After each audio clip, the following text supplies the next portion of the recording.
ভিপ মশলা কারি তৈরি করতে যা যা উপকরণ লাগছে: গরুর মাংস 1 কেজি, তেজপাতা, দারচিনি, লবঙ্গ, শাহি জিরা, এলাচ, আদা বাটা 1 চামচ, রসুন বাটা 2 চামচ, জিরা গুঁড়ি 1 চামচ, ধনে গুঁড়ো 2 চামচ, হলুদ 1 চামচ, চিলি ফ্লেক্স 1 চামচ, মরিচের গুঁড়ি 1 চামচ, গোলমরিচ, জয়ত্রী, স্টার এলাচ এটা একসঙ্গে মিক্স করে বেটে চা চামচে 4/1 ভাগ। এই মাংসটা রান্নার মূল ইনগ্রেডিয়েন্টস: সরিষা বাটা 2 চামচ, পেঁয়াজ, কাঁচা লঙ্কা, সরিষার তেল,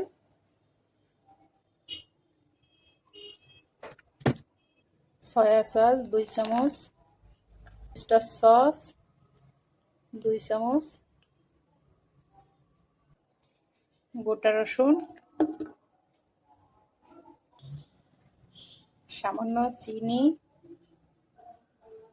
স্বাদমতো লবণ মাখিয়ে নিচ্ছি।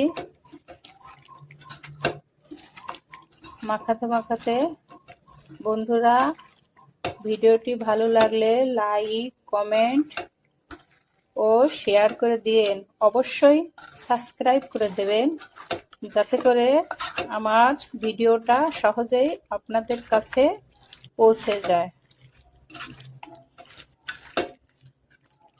এই মাংসটা সম্পূর্ণ সরিষার তেলে রান্না। 1 ঘন্টা রেস্টে রেখে দেব। 1 ঘন্টা পর রান্নাটা সরিয়ে নিতে হবে।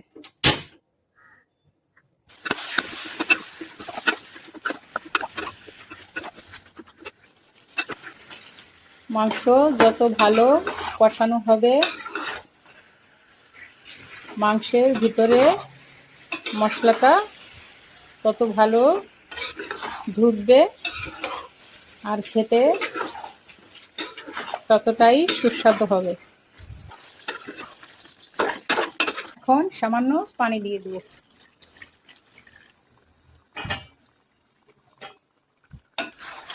রান্নাটায় বেশি পানি লাগে না, অল্প পানি দিয়ে অল্প আঁচে ঘন্টা খানিক রান্না করলেই রেডি হয়ে যাবে।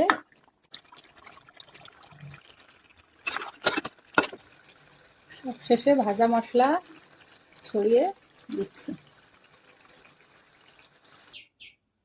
তৈরি হয়ে গেল সরিষা রসুনের ভিপ মশলা।